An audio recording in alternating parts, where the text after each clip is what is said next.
This is the Amp Hour Podcast. Released February 25th, 2018. Episode 381. An interview with Derek Kozel.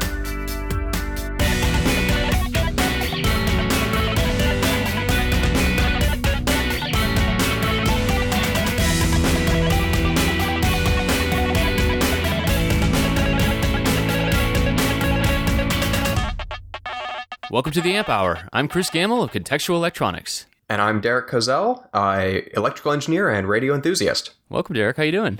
I'm doing really well, Chris. Yourself? Good. Where are you coming to us from today? So I'm located in Cardiff, Wales. I moved over here recently. Nice. And I'm sure it's a beautiful country over there. I've seen some pictures, and I heard that you have a new house that you are furiously adding antennas to. Is that a correct statement? That is a correct statement. So here in the UK, pretty much everything is built out of stone and brick. Mm-hmm. And that means that we have nice sturdy walls, but entertainingly, you can't run cables through them. Oh. So what I have at the moment is just a hole in the ceiling of my office with a whole bunch of coax going up into the attic. Nice. Oh, so you still put the antennas internally? I have them going through the attic, and I haven't yet gotten up on the roof, and I'll be mounting some onto the chimney. This house is actually older than electrical wiring. Yes. And so there's no metal in this house, which is phenomenal. Oh. But a little unnerving at times. Yeah, okay.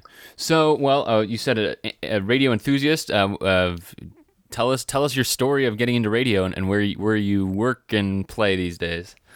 Sure. So way back when, during university, I found the local amateur radio club at the university, W3VC at Carnegie Mellon, and joined them and passed the introductory licensing exam for amateur radio.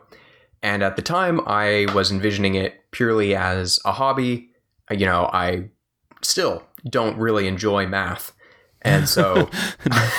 No one blames you there, man. Yeah, no one blames you there. I had just enough of my signals and systems second year course to know that I was never, ever going to make this a career. That would be a horrible decision. Yeah, right.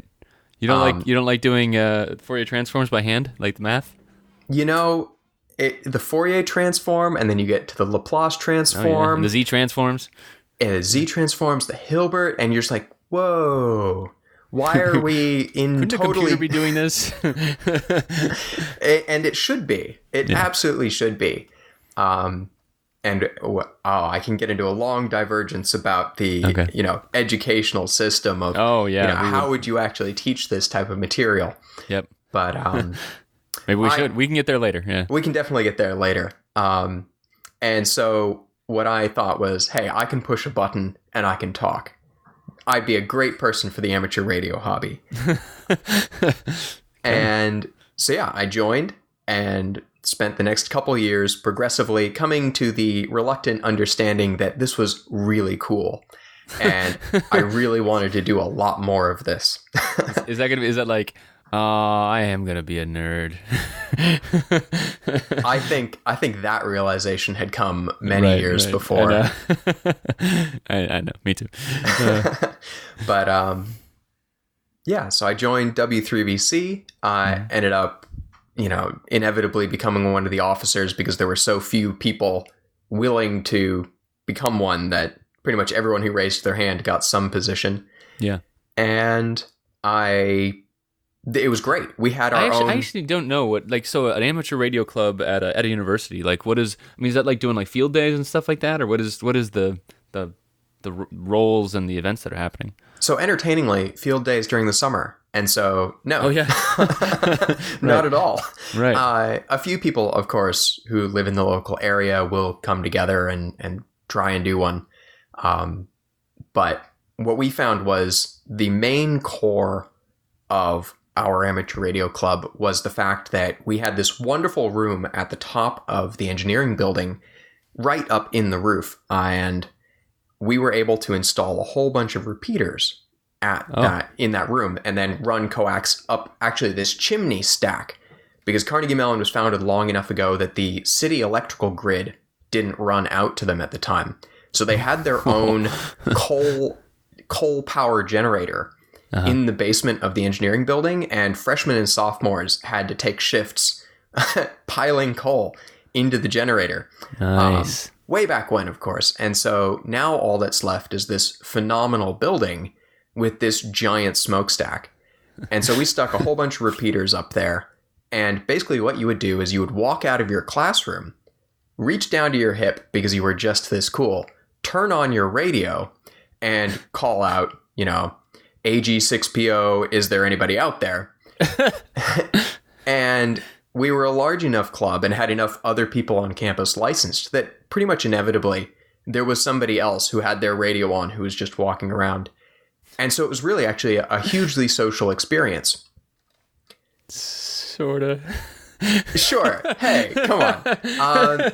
Okay, sorry. What we would end up with is we had shack nights every Thursday night where, whoever was available would go up into the radio shack. And we had a collection of nice, but very old equipment for the most part, and a couple different operating stations.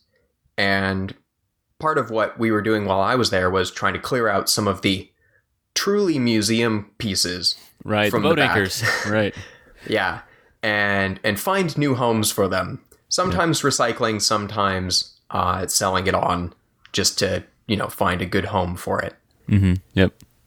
And as part of that, one of the things that we were doing was trying to bring in more computers and bring in, nicer test equipment and gain a more, I guess, engineering and scientific understanding of like what the condition of our wiring and stuff was in. So this sounds like it was more like the club's about using it, and then it was also you guys are trying to transition into building. I mean, were you doing like QRP stuff, like low power and things like that, or was it mostly just use and HTs and stuff like that? So when I showed up, it was mostly all HTs. We had some phenomenal repeaters. More got added over the years I was there. Sorry, explain what a HT is in a repeater, maybe. Sure. So HT, handheld transceiver. Not that anyone would actually say, "Oh, I've got my handheld transceiver," right, anymore. But you've got your handheld radio. Right. And that's the one you clip on your belt. That's like these days Baofeng, like those cheapo Amazon specials, right? Oh, I would never. But yes. Oh, sorry. Chris just swore on air. Yeah. No, the Baofengs are astonishing radios for the price point. Yeah. And one of the interesting things is they're a little hit and miss, and by a little I mean a lot, but they can actually be astonishingly clean in terms of their spectral emissions. We did a test at one point comparing it to a Motorola, and several of the Baofengs we had were right up there at Motorola quality on the transmit. But we found on the receive side they were pretty much garbage, rather deaf. But yeah, I have a Yaesu VX6, which is a nice submersible handheld, and it covers a few different frequencies, and it goes up to a maximum of 5 watts on the transmit side. Oh, okay. And you're like, hey, 5 watts, that sounds great. But that actually only gets you 5-10 miles, depending on where you're at. I mean, if you're at the top of a mountain, yeah, you get a lot more. But it's really inconvenient to have to walk up to the top of a mountain every time you want to talk to somebody. Right, yeah. It's way more convenient to drive up to the top of a mountain with a whole bunch of equipment, dump it on the side of the mountain, set up an antenna, set up a radio that's always on, and it's always listening on a certain frequency, and anything it receives there, it'll transmit out again on a different frequency. We call this a repeater. And they also tend to be much higher power, 20 watts, 50 watts, 100 watts. And you stick that up as high as you can with great line of sight. And all of a sudden, now you're not talking 5-10 miles. You're talking 20, 30, 50, 100 miles on a regular basis. So that was our big thing that we had going. Repeaters always kind of felt like cell phone towers to me too. Like they're not networked necessarily. I mean, I know they can be networked, but it's more like you talk to the tower and then it basically amplifies your signal, so you don't have to have that handheld power like you're talking about. Which, of course, is not what a cell phone tower is doing for the most part. But yes, Right. Yeah. cell phone towers generally are receiving you, decoding your voice data or your digital data, Right. and then And putting it tying onto a network. Yeah. Right, exactly. Right. And that's the private cell phone provider's network. And then they'll switch it out and send it back. But very, very infrequently are you actually just sending to the radio at the cell tower and then going right back down to someone next to you. There's Right. usually a lot of network involved. Yeah, cool. So how did this transition into other stuff for you then? So this got you into the, obviously we're talking about, more the analog side of things, but obviously, well, I mean, we don't even told people where you're from yet. So yeah, how do we get to where you are currently? Sure. So this was in Pittsburgh, and I was an engineering student, and so I was looking for summer internships, and ended up through a school competition. One of the judges was from SpaceX, and they came in and they were, judging, and they found our project to be the most boring, but I guess well implemented one of them anyways. And so I got an interview and a summer job out of that. And that was my first time working with radio systems as a job. Wait, And which project was this though? So my project was building a wireless sensor network for the first stage of the Falcon 9. I thought you meant this is the school project. Is this the school project or something? Oh, no, that was the SpaceX project. But Okay. the school project, we were doing a wireless sensor network, just using little ISM band radios, the RFM 22s, I think. Mm-hmm. Okay. Cheap, easy, simple. But the problem that we saw was that you can get a bunch of these, but what you really want to do is get that data onto a computer. Mm-hmm. So we built a little board with a little Atmega on it that was bridging the ISM band radios onto a Wi-Fi radio. And so you could plug in your sensors, run it over the ISM band, and then it would bridge up to Wi-Fi, and all of a sudden you had data on your computer. Wow, nice. Okay. And then basically you went and did the same thing at SpaceX? Pretty You're much. like, yeah, do that on a spaceship now. but better. Right, yeah. Make sure it actually works, huh? Yeah. So I learned a lot about reliability and actually planning what you're going to do before you do it at SpaceX. Right. So that was a really fun summer job, and it was also my first summer job that was really based on hardware. Previous to that, I had been doing software jobs. I'd done some Android app programming for a summer job. I'd done QA for 2 summers, which was all like Perl and Java. Because in university, I was doing electrical engineering, but it was, an electrical and computer engineering degree. And so it was a mix of both. Right. Well, there's always that hard thing too, where it's like you have a student who's interested in hardware who hasn't built that much hardware, and then you don't necessarily have a project that you can be like, hey, just go start from scratch. Like so you gotta give them testing jobs are always good for that stuff. That's how I started. Repair is a great way to start. If you can find that work. So, yep, I think we all know that struggle. Yeah. Now one of my good friends who I hugely admire as an engineer, he had a job during middle school, which was doing Q&A on hardware on an assembly line. Oh, and really? I think he learned a phenomenal amount from that. I'm envious of that experience. Exactly. If you can get hands on that soon, you start to see these patterns that just show up over and over again. And the sooner you see that, the better off you are. Yeah. Cool. Yeah. Okay. After that summer internship, I confessed my sins and said, I want to be a hardware engineer and I want to be involved with radios. Man, and so you got the sickness. Oh man, do I ever? Right. And so now I do that as a job. I jumped through. Right. So let's have the big reveal here. So what do you do now?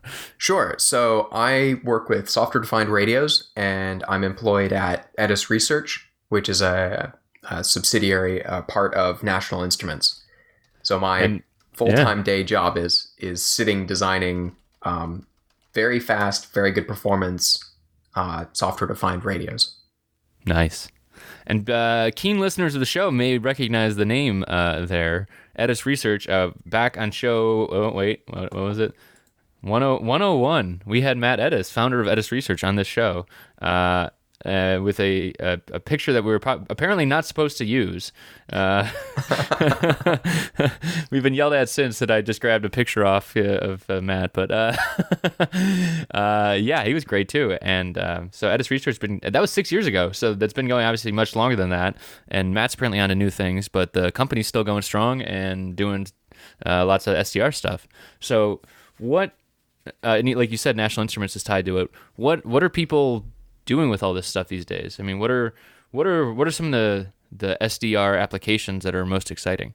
Most exciting. You should have given me. You should have sent that in an email about a week ago. Then I'd think about it. Oh, there is so much cool stuff that gets done with software-defined radio these days. I started off at Edis Research doing actually part-time customer support because I had another job during the day. Wanted something to fill the evenings that was, again, radio related. And we get questions from customers doing all sorts of really, really cool applications. And then I've been happily able to go to a conference for the last 3 years that's all based around software-defined radio. And we have seen, radar systems that are scanning the skies for space debris. We've seen people using software-defined radios for ultrasound research. Oh, wow. Because an electrical signal is an electrical signal in the end, and the ADCs and the DACs, the analog to digital and digital to analog converters in these radios, in the end, don't really care what's generating that, whether it's an antenna or a transducer. So, yeah, we see those. There was a video that I'm pretty sure it was an Edis radio, but it was a software-defined radio for sure. And this guy was building his own MRI machine on his like desktop bench. It was totally ludicrous and awesome. Yeah. So I love seeing applications like that. And right. I do really like that too, of the the general feel of it, right? So like you're talking about, there's a front end, there's an ADC, there's processing in the middle that you're trying to do as fast as possible. And then if you need to go back in the other direction, you put it into a DAC, back to a front end. And that's kind of it, right? And then you just kind of switch out those pieces. Does that sound right? Or am I missing a piece in there too? No, not at the high level. And that's one of the wonderful things is if people like me do our job really well, then you can pretty much treat a software-defined radio as at least a gray box. Where I like that. you send the bit stream, the mathematical equations that you've written that are generating some signal on your computer. You send it to the radio, and it just magically appears at the antenna port. And it's our job to change that signal as little as possible. But you end up with, inevitably, the analog realm happens. Yeah. Or really interesting things like in most of these radios, many of these radios, I should say, have FPGAs on them. And they're using that to do a little bit of signal processing, usually at very high sample rates. And so most of that ends up being integer, fixed width mathematics. Yeah. What's the word I'm looking for? Fixed point? Fixed point, yeah. Fixed point math. Yep. And so you end up with really strange little rounding errors. Yeah, yep. Most of the time, you're not going to notice. But if you end up in a really, really demanding application, yeah, you start noticing those effects. Yep, that's interesting. So that sounds like definitely FPGAs and the processing piece and doing that fast is one hard part.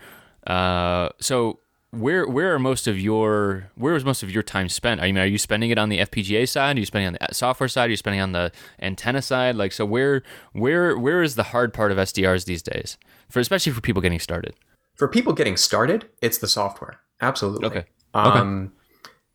Because if you're just getting started, you're probably not building your own hardware. Antennas, filters, amplifiers, yes, all of those are not required, but really, really useful. Right. And I think they all end up underappreciated by beginners. Because again, they're looking at this as a black box, and they're saying an antenna is an antenna is an antenna, right? No. No. Right. I've got several pounds of paper next to my head right now that would tell you in about 1,000 pages all the reasons why that's not true. I was going to say, the pounds of paper will not actually be a good antenna. I thought you were going to go that direction. Yeah. No, but Antenna Theory, Analysis and Design by Balanis. Yeah. One of my favorite textbooks of my entire university career, hands down. I was going to say unreadable. That's not true. Very difficult to read. Yeah, right. Well, once you speak the language, though, I'm sure that it does start to make sense, right? Especially with, and that's, I'm sure, well, we could very easily fall back in the education side of things, right? There is a ton of math in the antenna side of things, right? Especially if you want to start modeling it and changing things and getting optimal designs, right? Absolutely. And the hardest math I think I've seen anywhere has been antenna design math. Mm-hmm.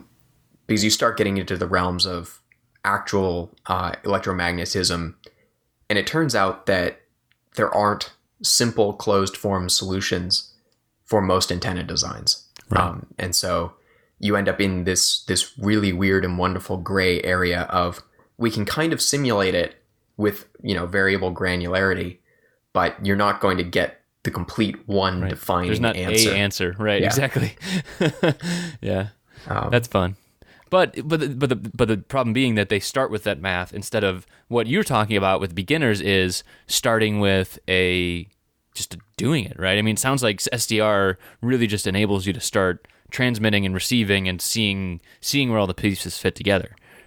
Absolutely. And I've stayed with the amateur radio side of things ever since I got started. It's still a huge part of my day-to-day life, really. I mean, I can touch several radios with my hand right now that are all off at the moment for the podcast, but usually on and talking to local repeaters. Oh, nice. And I look at amateur radio, and there are some people doing phenomenally cool things with software-defined radio in the amateur radio realm.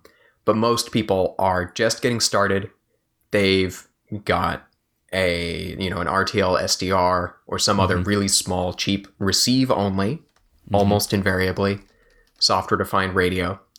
And they're looking at a waterfall. They're looking at a representation of the spectrum over time. Yep. And they're saying, oh, look, there's a signal here. I'm going to go reach for my, regular receiver, and I'm going to go tune over to it, and I'm going to talk. And they have pre-baked software that basically hands them that much.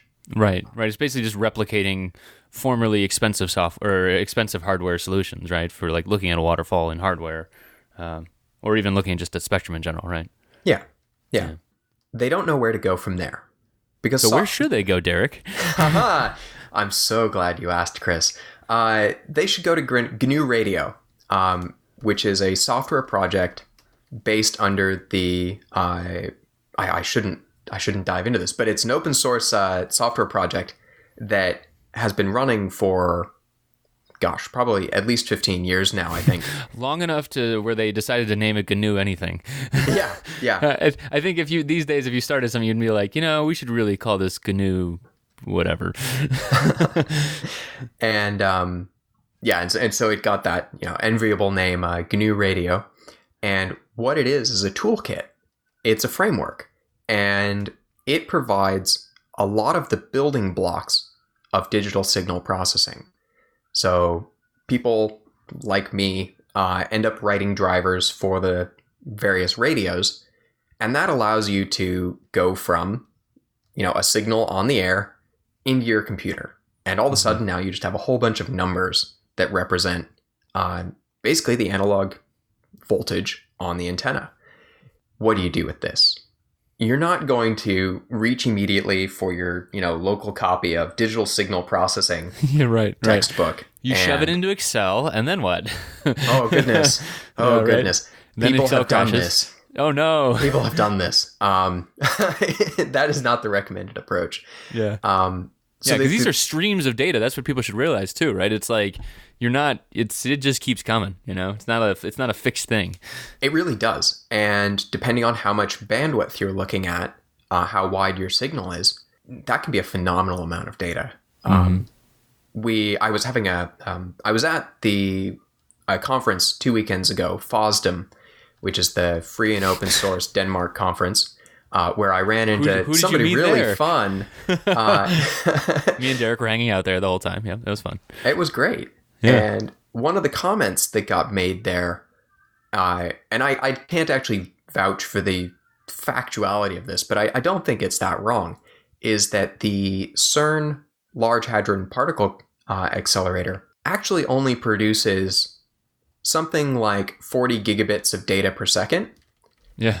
And we around the table kind of had to sit there and laugh a little bit because at the moment on my desk, I have 2 radios, each with 2 10 gigabit Ethernet connections attached to them going to my desktop, which means I'm generating as much data on my desktop from these software-defined radios as the entire Large Hadron Collider. I know, that blew my mind. And you said it was because it's been such a long-term project though too, right? That the hardware that they have, assuming this is, a correct statement as well, right? We should say that it may have been updated since then, but even, it sounds plausible enough, right? They're really focused on the front end there, right? Because they have to be super sensitive to whatever these interactions that are happening in the collider.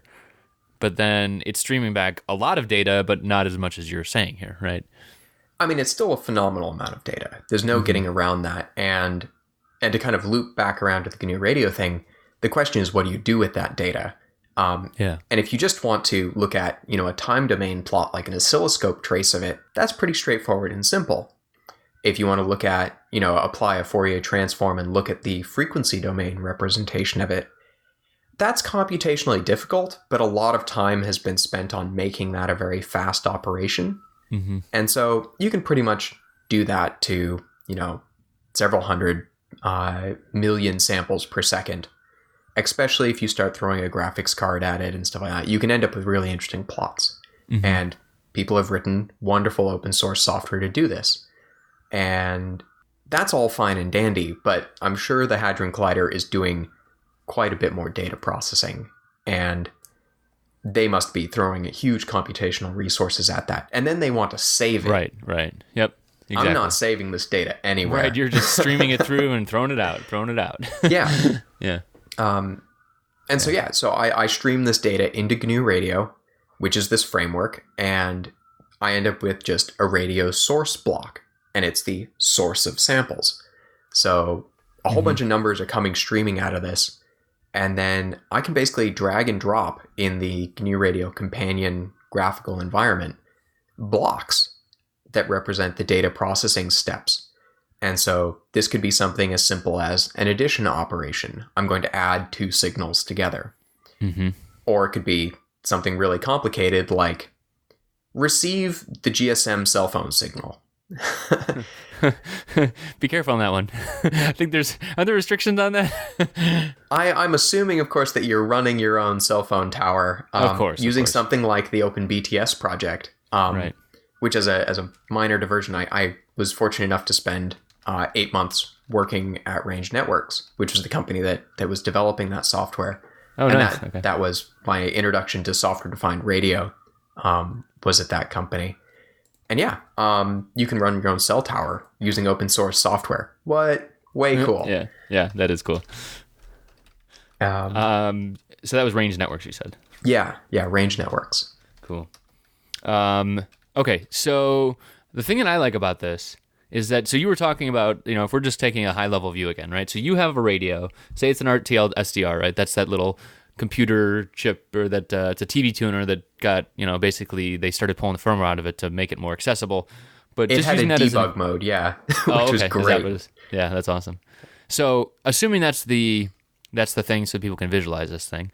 Someone wrote a driver for that, and if people go and listen to that show where we talked to the BeagleBone guys a couple episodes ago, that's probably a good reference for what that means, right? Now it's a data stream that goes in your computer. The thing I like about it is you really can't break things. You know what I mean? Like, if I was going to go and open up one of those boat anchors you were talking about earlier, right? So say you have a radio, you open it up, assuming you don't shock yourself on a high voltage plate or anything like that. If you wanted to change the operation of it, aside from what the knobs are on the front, you had to actually go and change wires around. In this case, it seems like you can just do stuff to it, and yeah, the data might go out of range, but it won't fundamentally break anything. Yeah, that's completely correct. You just play around and mess stuff up, right?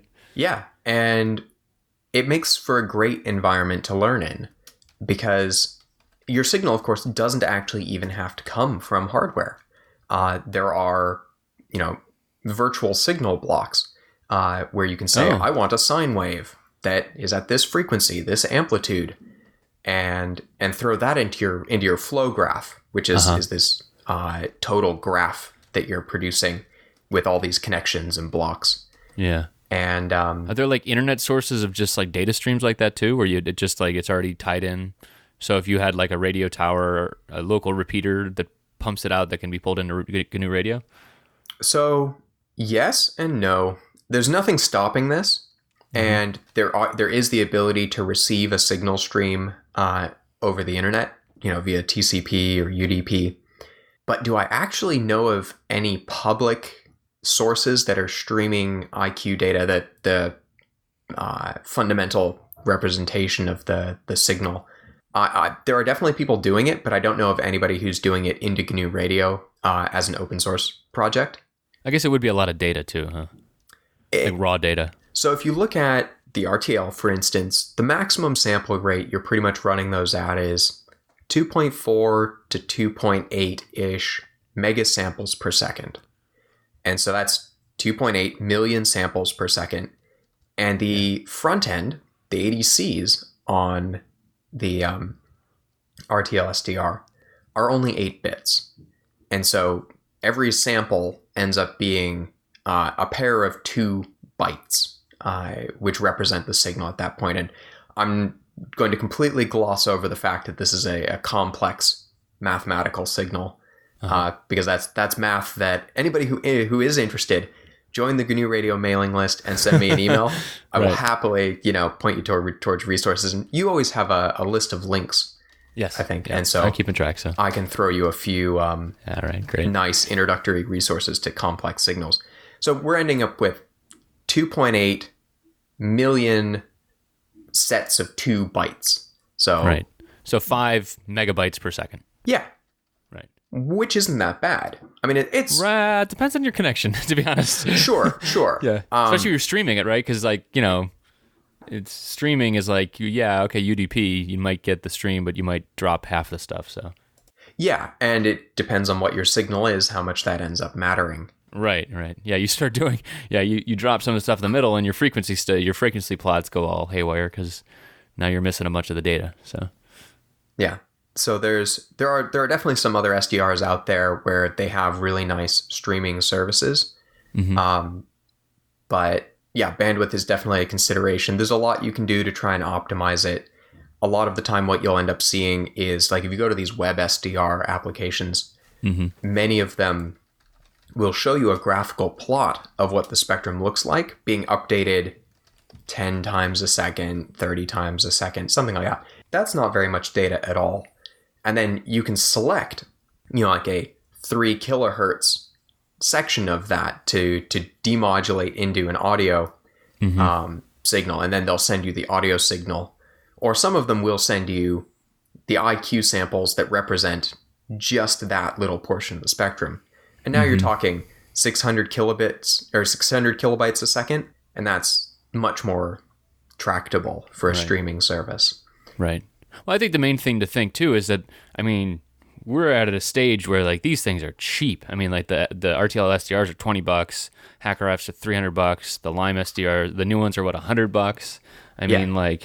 So people would just get those too, right? Just as simple to just buy one.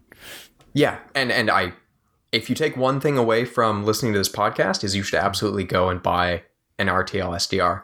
They are available for under $5. $5? Oh, I thought they were 20. Okay. Jeez. So the really nice ones that I enjoy, which have the metal case, an SMA connector, a stable reference oscillator, those are 15, maybe 20. But if you go on eBay, $5. Wow. Okay. Well, I think people can stomach 20, but if not, $5. Great. Yeah. Okay. So pretty much no excuse at that point. There really is no excuse. And one of the other great things is you can hand out like a dozen of these to a classroom.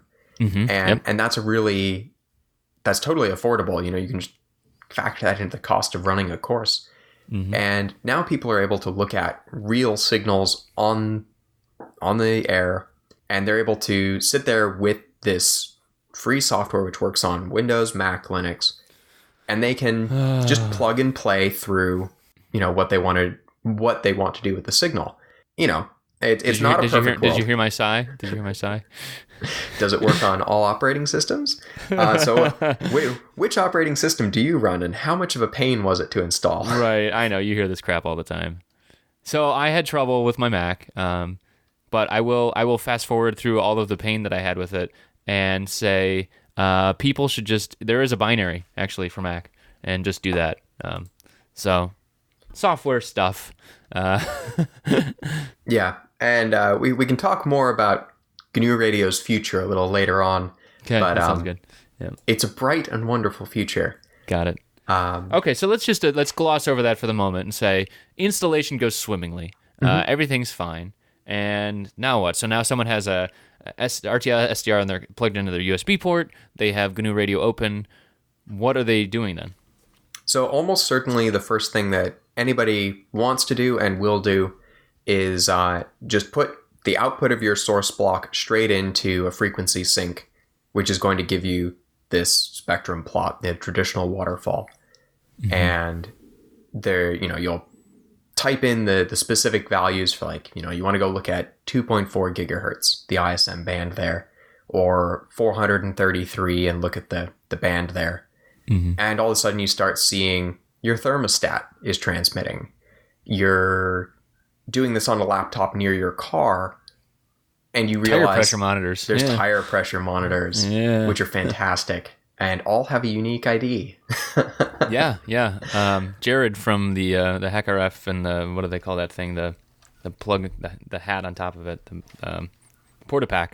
Yes. He shows that when he walks around. He's just like, hey, new car driving by. It's creepy.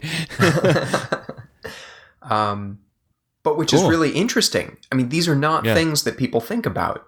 Right. You don't think about all the things that are around you that are transmitting. Yep. Because it's not something, you can't reach out and touch it. But now for $5 and free software, you can be staring at it. And so you see this little squiggly line go by and you're like, there was a signal. Something was here. Right. Something was here. Right. Now, the question really does end up being, how do you go from there to something meaningful? And that is, I will readily admit, a non-trivial problem. If you just want to receive like an analog broadcast FM signal, 104.3, you can do that. And that's pretty straightforward. And there are tutorials on the GNU Radio website. There's tutorials located elsewhere on the internet. And I've been using Osman's HackRF one. There's an SDR one. Yeah, I was just about to say his video series and set of notes are probably about as good as it gets at the moment. There are very few resources elsewhere that will take you step by step through the process of there's now you have numbers. How do you get to actually receiving something? Right. Yeah. No. And I mean, we're kind of dancing around the education thing too, but this is like, when I watched that video, I was like, this should be required viewing in every signals class anywhere. This is like exactly what I wanted for getting started, visualizing it, making it contextual about like why the hell do you even care about the math before you learn the math, right? And like it's perfect because it shows a lot of those DSP principles that are baked right into GNU Radio too. So I think that's and a lot of the tutorials do that. It's just the first one I watched was Mike's. So and people can go listen to Mike Osman on this show. I mean, God, he's been on here like 6-7 times now. So if they want to, they can get a lot of Osman. So so yeah, I mean, I think it's just a great introduction to concepts, and practical applications of them, Yeah, and part of what I sorry, love... one more thing about that tutorial specifically. The thing that Mike doesn't show, and I think is that I actually had to Google for and nobody else talked about it, when you're connecting blocks in GNU Radio, you don't click and drag. You click once on the output, you click once on the input, and just draws an arrow. So if you're trying it and you get frustrated, you heard it here first, folks. Yeah. Yeah, and that's great feedback. Because once you start using software, and I've been using it for 3+ years now, yeah, you don't think about that. Yeah, it's just beginner's mind stuff, like it's just like you gotta, yeah, you explain the obvious stuff. So. Absolutely.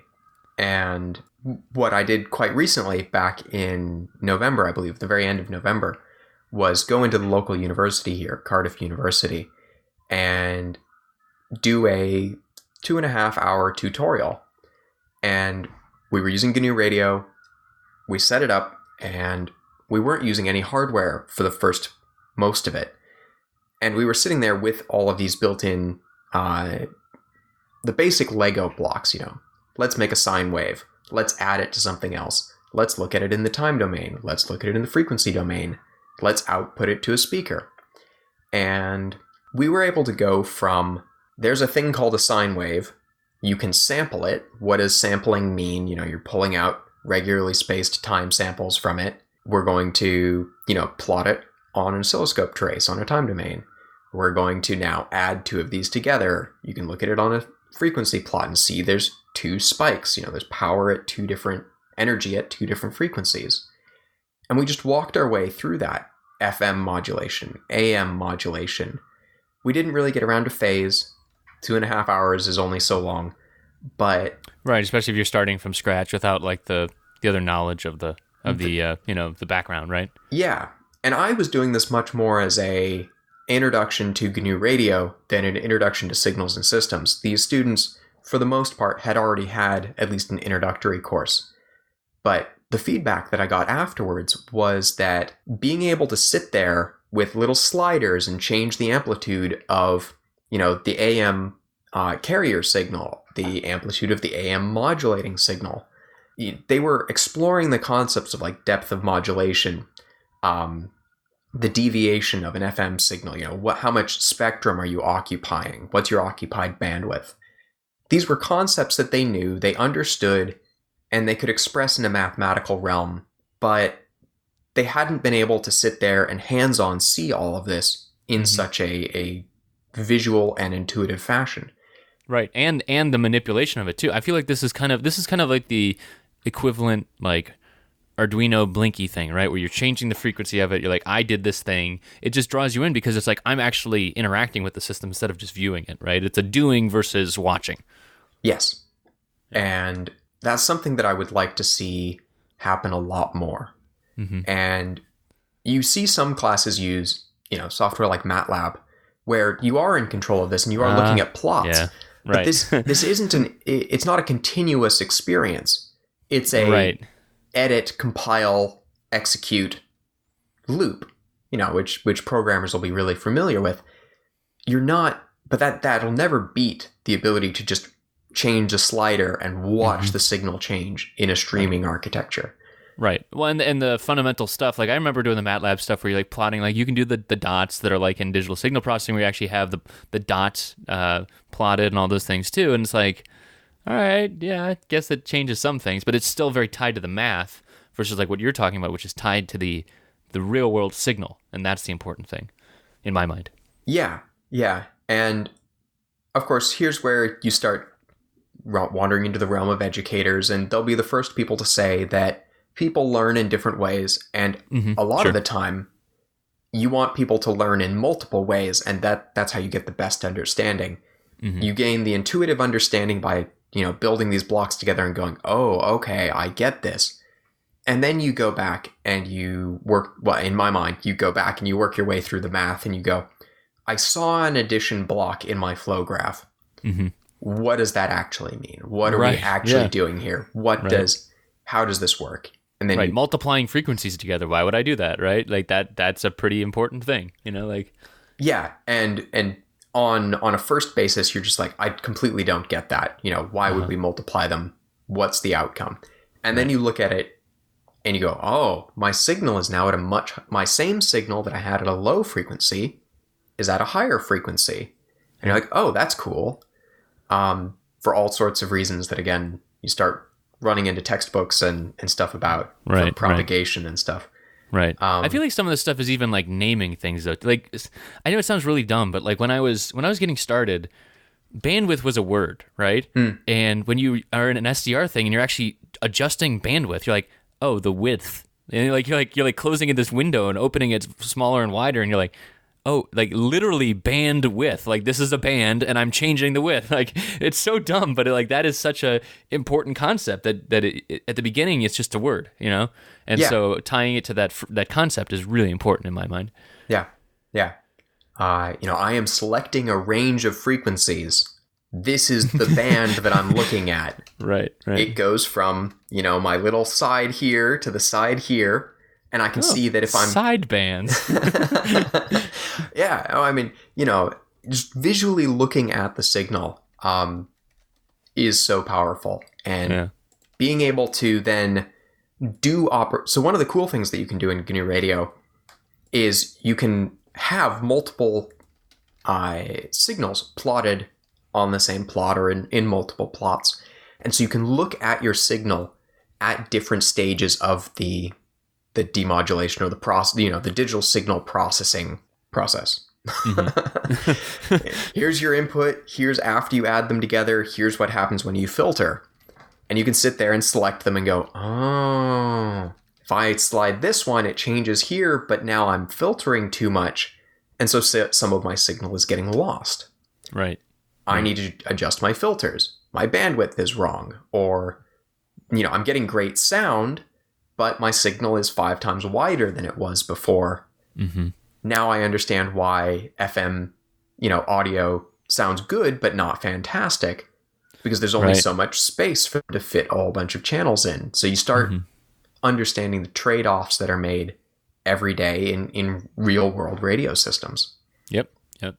I know it's not SDR in this case, but I always like that animated GIF that Ben Krasnow made too of like the record. Have you ever seen that slow motion, the stop motion GIF thing? Yes. Where it shows like a needle in a track. You're like, holy crap, that's an audio track. Like it's like, oh, there's like the signal right there.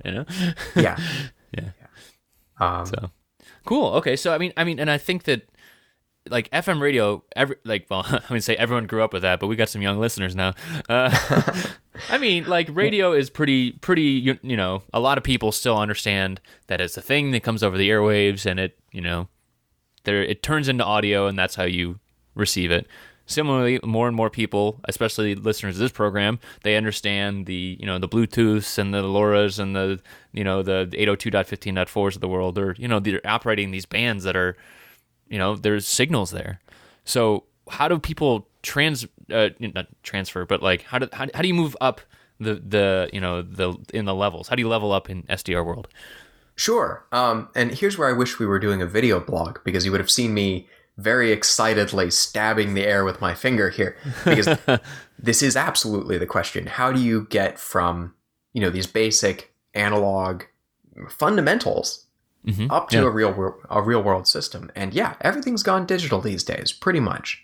Mm-hmm. And maybe what does that mean too? Like, so we're talking about everything being in SDR, so it is digital in that way, but you're talking about what? But the actual I mean, okay, here's where we can, sit back and get very relaxed and say, oh, but everything is analog on the air. Analog, man. No. Hey. No, it's quantum, man. Like it's all digital. It's quantum. Yeah. Let's pull that back a little bit and try and be practical. Right.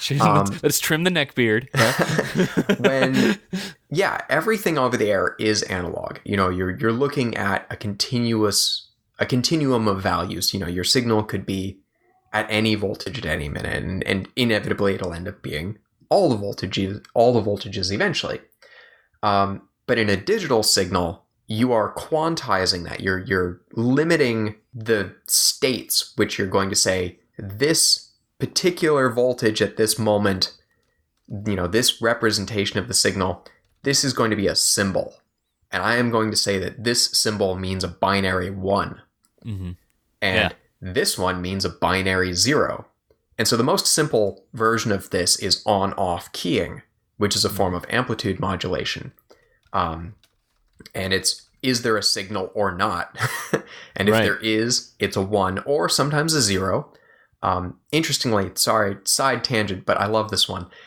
Old analog TV signals, it was actually, you would see white on the screen when the signal was high, not low, because any noise that you get is always going to add power. And so if you add power, maybe I've gotten that backwards, but if you added noise power, it would go black. So I did get that backwards when I first said that. Sorry. So that a lot of energy would actually be a black signal. It was inverted from what you might expect. Okay. Yeah, and that was because it's a lot better to look at an image that has random black spots than random white spots. Right. So yeah, sometimes these things end up flipped. But anyways, on-off keying, amplitude shifting. Right. On-off keying is kind of like what... I mean, that is what. Well, speaking of TV, that's what a remote is, right? So, like, you key the infrared LED goes just on and off, and then you do that at certain frequencies, right? Absolutely, yeah. Well, at a certain symbol period, right? So 38 kilohertz, whatever the frequency is. Yeah. Harkening back, we call it the baud rate. Symbol period, same thing. Or symbol frequency, same thing. Mm-hmm. And yeah. And of course, this is not just your TV remote. It's all, pretty much all garage door openers older than a few years ago, and probably still a bunch of them, are all using this because it's really easy. Right, and, exactly. Cheap. And what do you really cheap. Yeah. It's really easy for a receiver to tell, is there a signal or not? Yep, right. And so it's very cheap, very easy. Yep. And it's a great place to start. If you want to take a real world signal and try and decode it, an on-off keyed signal is really easy. Another really easy one is frequency shift keying. It's like FSK, frequency shift keying 2, is just your signal is bouncing between two carrier frequencies. And so if you look at things like the amateur radio APRS network, uses a really simple form of frequency shift keying. They've got some subtleties in it about how they exactly implement it, but fundamentally you're bouncing between two tones.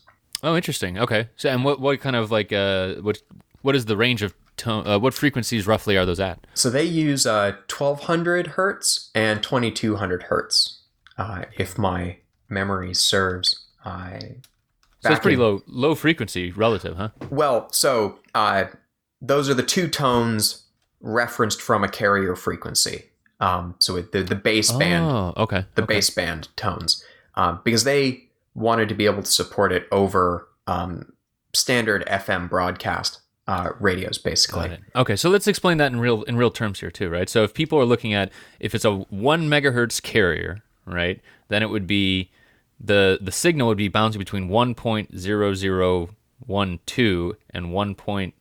Is that right? Yeah. 1.0012 and 1.0022. Well, not point, but times 10 to the 6th, right? So like that's the idea, though. It's these big high frequency signals, but then they shift a little bit in the actual changes, right? Yeah, and so the entire reason, and so this is a great learning opportunity. The entire reason you do that is so that you can put your particular signal using this modulation mode wherever you want in the spectrum. So I can be transmitting it at, 444 megahertz. The next person can be 444.1 as their carrier frequency. Right. The bandwidth of this is very small, right? It's only like, 3 kilohertz total, right? You don't need a ton of bandwidth. Yeah. And I mean, technically, if you're using an SDR, you can pull this out in even less than that because the two tones are actually only spaced 1 kilohertz apart. Right, yeah. But yeah, it's super small, super simple, and they run it super slow, 1200 baud. And so... so that's the other thing that always caught me up too, right? So it's switching between these two tones, but how fast you switch between them is then the baud rate like you're talking about, right? Yeah. And so the faster you do that, the more data you can carry because you're transmitting more symbols per second. But it also means that you are sending less total energy per symbol if you're transmitting at the same power. So if you're transmitting at 5 watts and all of a sudden your symbol is 1 second long, you're sending 1 watt for 1 second. We could convert that into joules, but hey, I'm not even going to try. Right. You send it at 2 symbols per second, you're transmitting only half the amount of energy. It's a lot easier for noise to interfere with that. Your signal isn't going to go as far under the same conditions because noise will eventually swamp it a lot earlier. Yeah, right. Right, and noise is just is just randomness basically entering into the system, right? And your neighbor's toaster. Microwave. Internet connected toaster, microwave. maybe. Yeah. Yeah. So yeah, you get noise everywhere. It's always going to degrade your signal, and Got it. it usually ends up being your signal to noise ratio, how high your signal power is compared to the noise floor, tends to be the defining aspect of how far your signal is receivable and interpretable. You can do a valid demodulation on it. Right, and so these are the things where, oh crap, I forget who we were talking to about this the other day, but we were talking about, so if you start adding in, so this is a digital signal, right? So this is, there's a zero, something that represents zero, something that represents one in these cases, right? And then how often you're changing it is the baud rate. And then you could start to make it even crazier, right? Where you start adding in codes that then have to, so it's not now, is it a 0 or a 1, but is the string of 0 and 1s in order, that's your actual 0, right? And then there's a 1. So you're adding an error correction. Error correction, yes. Yeah. And so there's tons of different ways to do this. And looping back around, GNU Radio has an entire library of functions that implement this. Mm-hmm. So you can drop one of these, once you've gotten the signal demodulated to the point where you're getting a string of 1s and 0s, highs and lows, or frequency 1, frequency 2. Yep. You can drop down one of these blocks and say, I know that they were doing an 8 to 10 forward error correction with this algorithm with these settings because you read the manual, you made the transmitter. Whoa. We don't do that around here. Somebody told you on a forum somewhere. You're just guessing wildly. Yeah. Yeah. Oh, yeah. Or you've run, I forget if Mike Osman's code did this or just checksumming. But he was doing intelligent brute forcing. I think it was intelligent. It was at least brute forcing of the checksumming, and it would return out your checksumming algorithm is running on the first 24 bits, producing a 4-bit value with, this particular polynomial as its base mathematical input. Right. And that's how you could check to see if it's a valid code matchup, right? Yeah, whether you had any bit errors in there, right. To see if the checksum matches. Yeah. And a forward error correction is basically, it's not a fancy form of a checksum, but it supplies enough additional information that you can correct some number of errors. Right. Yeah. Right, and this is, you can keep layering this stuff too, right? So, at this point, we're talking about, okay, you're turning this thing on and off, right? And, you see these two frequencies switching back and forth, and now maybe you have a 10-bit or 24-bit string, like you mentioned, that it has to match again to be a 1, right? So now that's a 1, right? You're sending 24 characters by turning this thing on and off, 24 characters. Now you say, yeah, I'm pretty sure that's a 1. But now you have to build, if you actually want to transmit text, if you're going to do that sort of thing, you have to send 8 of those, right? So 8 times 24, whatever that is, 100 something, 96? I don't know. And 186? Sorry, bad math. So that would be then a single character, right? And then you could apply encryption on top of the characters too, right? You could have an encrypted message that you also then, or maybe you're not supposed to send encrypted, but you could also encode so that you're sending these characters, but they represent some other characters, right? Yeah. And I'll throw I'm not a lawyer, but in amateur radio, no encryption. Yeah. Right, you're not supposed to. On the ISM bands, yeah, sure. I don't think there's any limitation there. Yeah. Well, actually, I'm quite positive there isn't, because Bluetooth ends up encrypted all the time, and that's not licensed. Right. I'm just trying to get the stack up of all these things, because I think it's also, I think as well, from my personal experience, it's been so why would I do this versus just buying a radio, buying a key, and then, doing Morse code, right? And it's okay, all those things we just mentioned, try doing that with a Morse code key. So I saw a great, I finally started using Twitter about a year ago. How dare you? And I follow a very limited number of people, and they are all talking about radio. So maybe that means I have a very small worldview, but at least on Twitter. No, you just know what you like. That's what it is. Oh, I do like it. And your filter is set very stringently. somebody was posting about the recent SpaceX launch and how they were streaming back video using, it was either 5 or 10 watt transmitter from, 5 times the orbital distance of the moon and getting great video. And they were sitting here going, man, I wish that amateur radio could do this, between 2 points 5 miles apart on the surface of the planet. Why can't we do this? What are we missing? And, I sit and bite my tongue a little bit because the answer is we're missing 40 years worth of communications theory. and then I laugh a little bit because we're not even, it's just, what's William Gibson's phrase? The future is here. It's just not evenly distributed. Exactly. Yep. Exactly. There are absolutely people in the amateur radio realm who are using digital video broadcast, DVB, which is a published standard for digital video broadcasting, unsurprisingly. And they're using this right now to send gorgeous video from point A to point B. Right. GNU Radio has a full implementation. Other people have chosen to do it with hardware chips that are doing the modulation and demodulation all inside their own package. So the only limitation is really that people are choosing not to dive into that piece of it, right? That there are resources, but it's just where they got to go find them, right? They have to find it. They have to be able to run it. They have to understand it. The examples of how to, there aren't a lot of tutorials that show you how to do a end-to-end setup with, a low-cost, affordable, transmit-capable software-defined radio to be able to do this. And part of that is that transmit-capable, low-cost SDRs were totally non-existent 15 years ago. Right, exactly. Yep. Right, so it's just catching up to the technology right now as well. Yeah.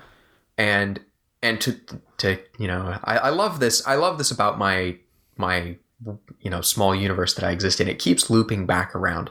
Matt Edis, when he founded Edis Research, was staring at this problem and saying, I'm going to fix this because nobody else seems to.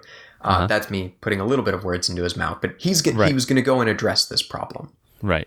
And he was going to do this by building open source hardware with open source interfaces targeted at putting, what at the time was really fundamentally good tools into the hands of radio amateurs, whether it was actually an amateur radio operator or just somebody who was interested in this and wanted to operate an unlicensed spectrum. And so he created the Universal Radio Hardware Peripheral, USRP. So I've butchered it somewhere in there. I think you've missed the S. I probably missed the S. Radio system. Sure. We'll say system. Yeah. We never use the full phrase. Yeah, right. Marketing, USRP is very convenient. Yeah. Yeah. Marketing is currently staring at me. So yeah, he made the USRP-1 and put it out there, and it immediately started to fall into the hands of really interesting people like Balint Sieber, for instance, who, was getting this, finding software, plugging together systems, and receiving, location beaconing from airplanes and stuff like that. And this was this wasn't possible before, and now it was.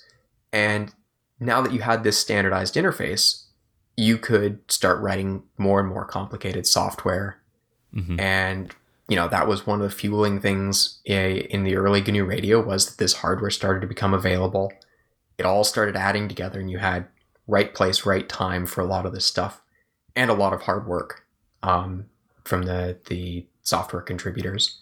Yeah. And we should mention too that we've been talking about GNU Radio, which is Python based, but then what we're really talking about in all this visualization is actually GNU Radio Companion, which basically has these blocks which instantiates Python code, which then talks down to the drivers, which then talks to the radio, right? So it is software underneath, but what most people interact with at first is the companion. Yes, and so the companion is written in Python, and the majority of GNU Radio blocks have a Python layer on them, user interface API on them. But most of them, actually, I think this was a hard and fast rule. Invariably, all of the core blocks are written in C++. Oh, okay, cool. Yeah. We need the speed. And certainly Python is getting a lot faster. Right. It's actually scary and impressive how fast Python has gotten.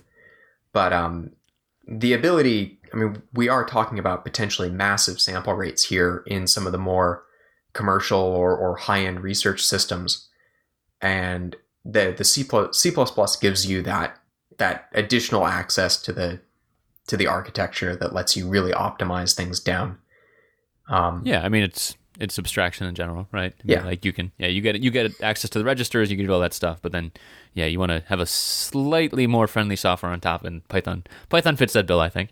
Yeah. The thing I wanted to highlight here too is that, so you mentioned, Edis kind of starting the USRP and stuff like that, but GNU Radio is kind of making its way into being the de facto as well, as far as you told me.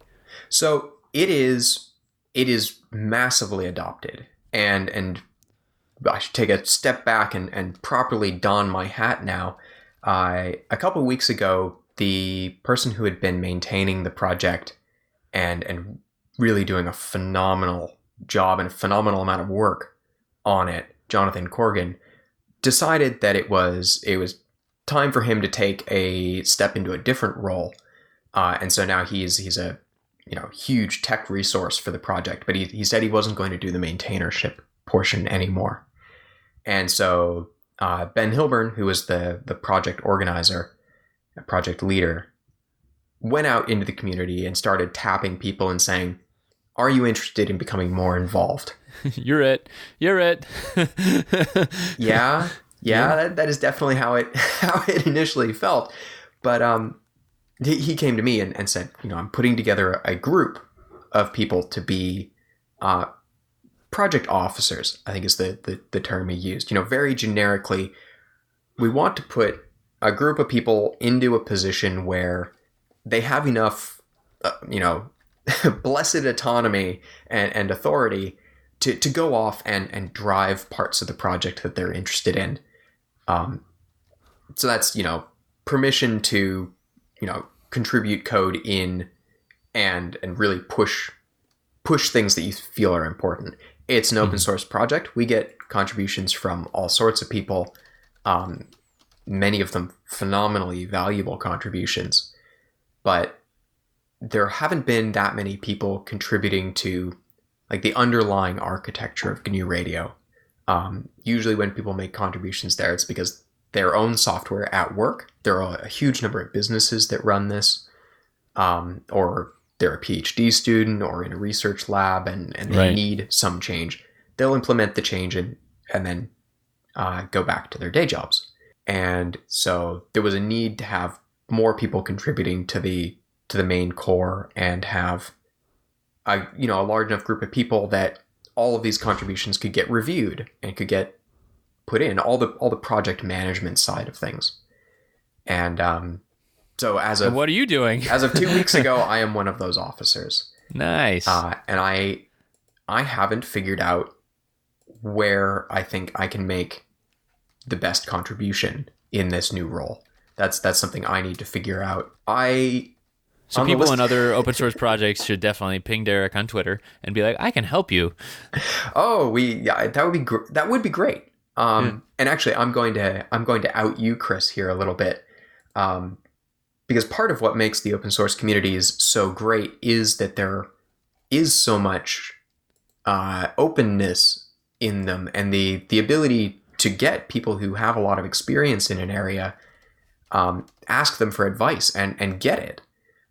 We were sitting at dinner at FOSDEM 2 weeks ago, and Martin Brown, who is my manager and the GNU Radio community leader, was talking to Chris, and it was all about how do we move KiCad forward in terms of expanding the community and what does that even mean? Right. And it seemed like Yeah, you guys were keen having a listeners great. will remember last week I was talking about I want to talk to people about manufacturing. That may have come directly from this conversation with Martin and Derek. So yeah, Yeah, and the KiCad developers as well. So yeah, I think that's a big piece. and this is my first time in a role like this. Well, it's tough too. I mean, like, so there's just the normal human problems, right? So there's the human problems, but then there's also the general conflict in any, inside a company. Even you have engineering versus product versus users versus support versus whoever, right? And it's like even in a company, it's tough. And now it's like we're not going to pay anyone. The team is completely distributed. There's competing goals. There's competing outside interests, and it's like, boy, that is a recipe for disaster. So yeah, It's the open source ecosystem is so varied and does have so many interesting attributes to it. I love it unabashedly. and if you go to FOSDEM too, you see like interesting individuals and a lot of Club Mate. The crossover is very weird. I have found a place here in Cardiff which will buy me crates of Club Mate. So weird. I am so happy.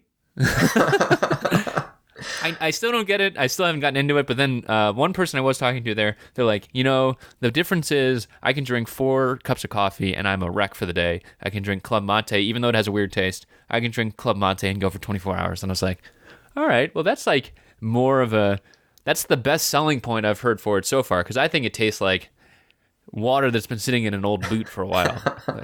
So, and it's like, if people don't know what it is, it's like a tea-based drink in a glass bottle with a weird logo on it. And you see it at all these hacker conferences, and like people just slurp it down, and Yeah. you try it, and you're like, this is like, it's like trying coffee for the first time. It's gross. I was just about to point fingers and say, I bet you can drink 4 cups of coffee though.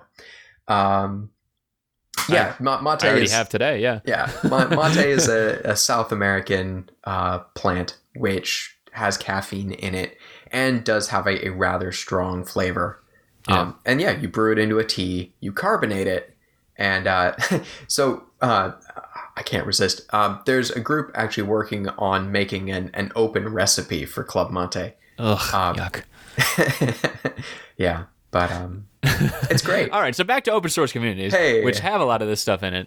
Yeah, it is an interesting. I mean, it's an interesting management problem in the general piece, and then what Martin was talking about too is like one of the pieces that we were talking about is kind of the outreach and getting people to use it, and it's interesting from my viewing of GNU Radio because both of you are Edis Research employees, right? Mm-hmm. And it's this software that's deeply embedded in the in the fabric of your company, basically. Even though, right? I mean, like, so, let's put it all out there, right? National Instruments is your owner. They have software that ties into this too. So it is like this shared ecosystem, right? It's like you can use LabVIEW and stuff like that, but you don't have to. You can also use GNU Radio. You can use other stuff. And it sounds like there's a good balance there. Yeah. Yeah. And I should have been clearer at the beginning. Edis Research isn't a subsidiary. It's been fully purchased years and years ago, long before I joined. And so we are absolutely an integrated part of National Instruments, and there is absolutely LabVIEW support for our radios, and it's great. And I but love you guys that are like there's a this hardware choice. arm that you can use either one, right? So like your thing is like you're making radios that are acceptable, and they have these APIs that anyone can tie into, including the company that owns you, right? I mean, like that that you are, right? Yeah. And that's ended up being a huge part of the strength of Edis's products is that there is the ability to integrate at so many different levels. And we get people one of the things we have is we have a framework where you can drop your own code into the FPGA because all of our FPGA code is open source. Nice. And so there are people who need to get that hardware acceleration to do some digital signal processing. And there you go. You can do this. You can go into the FPGA. You can put your code there.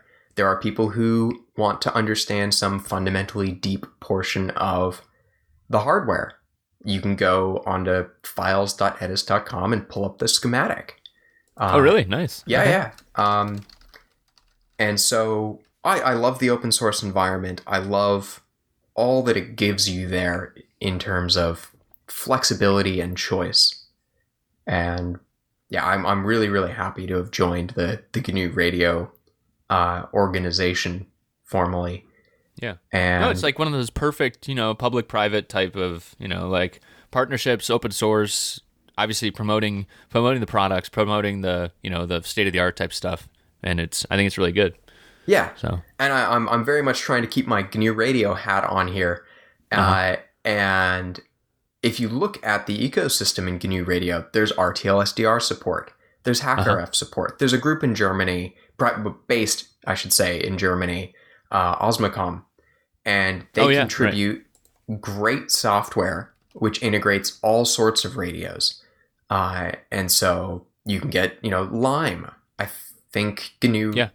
I shouldn't. I Blade, I shouldn't think say Blade this RF, entirely. Yeah, Lime, Blade RF, Lime. Lime, absolutely. But I think Lime put a huge amount of effort into their GNU Radio integration, and they made a huge presence at the annual GNU Radio convention last year and the year before, but they were demoing their hardware there. They did their release of the latest hardware, Mm-hmm. that Mini, Yeah, yeah. at the conference last year, and it was fantastic. It was really well received, and it's great to see that the GNU Radio ecosystem reaches out to so many companies.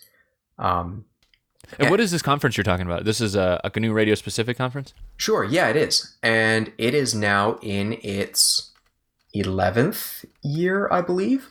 I should know this, given that just yesterday I pushed the update with the 2018 conference location and dates, and Which is? which is September 17th to 20th, 21st, in Henderson, Nevada, just a suburb of Las Vegas. Okay, I was like, what? Why would you do that? It's going to be a great venue. We were looking at some other options. The dates ended up not working out on those for this year, but we're hoping to do them in a future year. But we've got a great venue. What's been phenomenal to see is this conference started out, and I'm not the right person to tell this because I haven't been part of it long enough, but it started off with just one room in a university, I think. And a whole bunch of people got together and had a great time looking at software-defined radio and GNU Radio and how was all this going to come together. And now we're at the point where the conference grew 40% last year. We basically sold out. I think if we sold like one more ticket, we would have had to start turning people away at the door. And so we went from 250 people to 320-ish last year. And we have room for 350, 375 at least in this new venue. Nice. So okay. the community is really big. We get people from lots of different countries coming. We get people from, the government coming, from like government labs, from commercial industry, like big companies sending people there, both to learn about GNU Radio and to show the work that they're doing. We get researchers from a whole bunch of different institutions and countries coming, and they show the work that they're doing in their PhDs, in their masters, in their courses, in their post-grad research. And I love that conference. Well, good, because you're kind of helping with it now. Yeah. So last year I was helping. I was sitting in the room to organize it. I did some hands-on stuff at the conference, but I did very little beforehand. And this coming year, I've taken on a lot bigger role, and I'm definitely doing my best to make the conference happen and be as big and successful as it can be. Well, so people listening, should they think about going? I mean, like, so should someone who's just getting started go, or is it more about like be in the ecosystem for a while and be using it first? Every year we get people coming who have never used GNU Radio. Okay. Which is always, I'm going to go with humbling, actually, rather than impressive, because it's not a free event, and it's during the work week. Right. So it it's a runs. professional level conference style, right? Yeah, I mean, it's 5 days. We end up with one main track of talks, but we end up multi-track for at least part of the day on some of the days. We have tutorials, we have breakout sessions, but it was never envisioned as a conference where you would be attending if you had never done this before. Right. And so it had to become that over time. And again, I wasn't at the beginning, but that's how I look back on it. And so the Monday is always a new user day, or has been a new user day in the past. We haven't set the schedule for this next year. And so, but that was, in the past, that's mostly been users who are newer to the software. You've used it, you've received a signal, you've connected some blocks, you've written some code for it, and you're looking at where do you go next. But now we're getting a lot of people who come in and have never used it, and so we absolutely want to embrace this part of the community and run some more bare bones stuff. I would definitely recommend that people come. I think it is a great experience, and I think that this year is going to be a really good opportunity to do it. Travel and hotels to Las Vegas are really inexpensive that time of year. And so... Because it's hot. It's real hot. We have air conditioning. Right. You can transmit from inside. Yep. As an organizer, I personally guarantee ice at the event. Got it. Cool. Well, let's swing back to the actual radio stuff real quick. Sure. One of the things I wanted to cover too is like some of those crazy applications you mentioned, and I think you're allowed to mention, but you were showing me some pictures. Are you allowed to talk about that application? So I will limit what I say to what I have personally seen online. Okay. But yeah, the project that you're mentioning is IceCat, and it's a European research project. And if you go onto their website and look through their news reports, you'll see that they have chosen for their initial prototype system to they did a big contract, a big outreach, and they ended up selecting National Instruments as the provider of this prototype system. Got it. And Edis delivered a customized product to them, which was a large multi-channel receiver. Yeah. And so what they're doing is they're doing a beam forming setup where their main project goal was to transmit and receive energy into the atmosphere and use that to study the composition of the atmosphere at any one time. And they've been doing this for decades. Yeah, that's crazy to me. I didn't realize this is a thing, but it sounded like you were saying like it's like radar, but for the clouds. Yeah. Is that right? Yeah. And so something that you and hopefully other listeners have encountered in the past or maybe heard of is all the weather balloons that get launched. Sure. Yeah. Right. A lot of those are have radio signals on them, and they're tracking the composition of the atmosphere at different altitudes. And so it turns out that you can do many things generally different than what the weather balloons are doing by blasting radio waves up at it. And the same principle as radar, if you look at the signal at different times, it'll represent the reflections at different altitudes. And it all gets way more mathematical and way more complicated. But right, but that's the idea. I think that's the other thing I wanted to get to too, is that like, so this is a very complicated system, right? The pictures you were able to show me, like it looked very complicated, very high power, all that stuff, right? But at the end of the day, you're using math to basically selectively cancel and add signals together, right? Yeah. And that's how you steer a waveform across these. Basically think of it like a laser, right? That you're making out of radio waves. Laser, right? Maser, or I don't even know what a razor. And basically you're scanning the sky using these selectively, canceled radio waves, and then you can do really useful things from that, right? Yeah. And so this is a principle which we see used in like 4G and 5G cellular standards. We see it used on Wi-Fi routers. When you talk about a MIMO system, you have multiple in, multiple out. It's multi-channel receivers. and transmitters.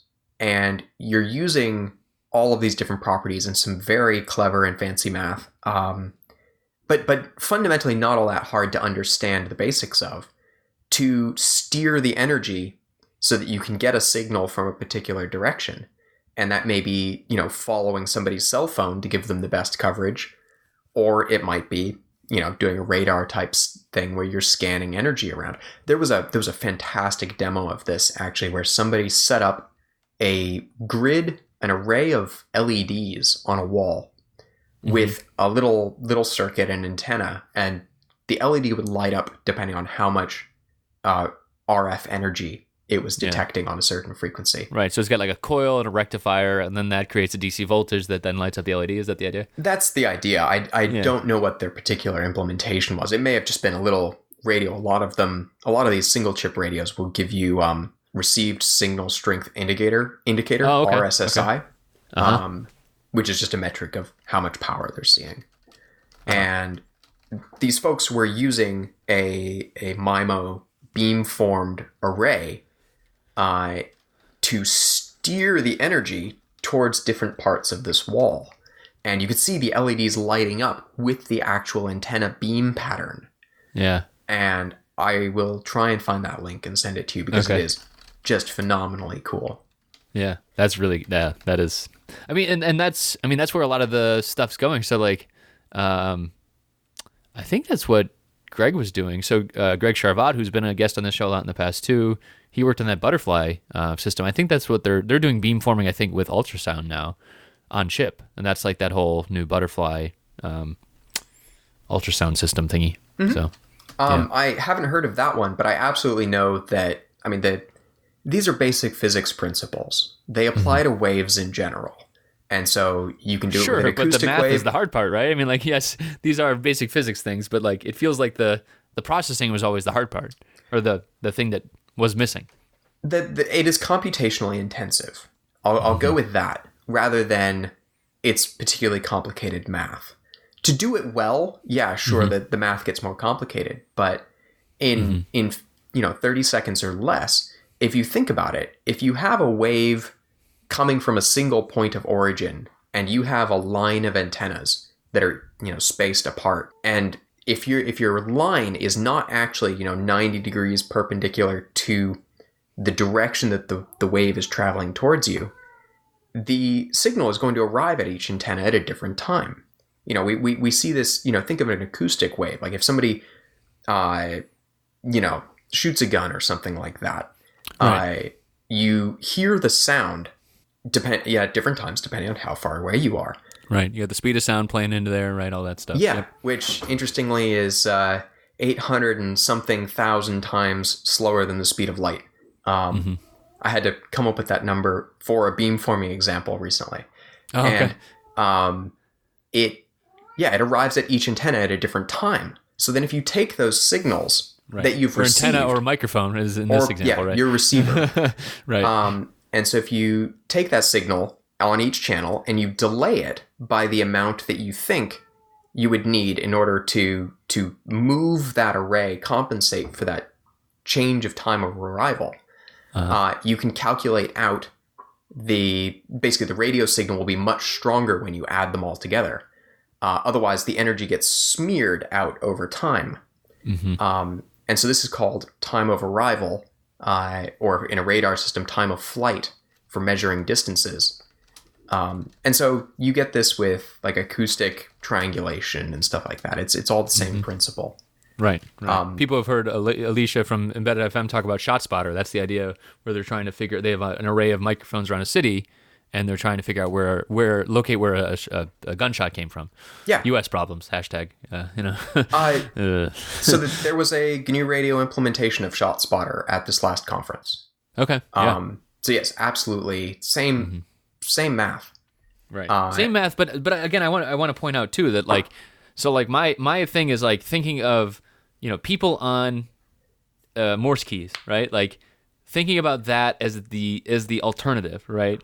In the past, to correlate, 50 people to do, keying up radios at different times, that was the hard part, right?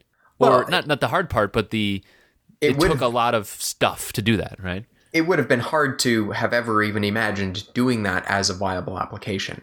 Yeah, sure.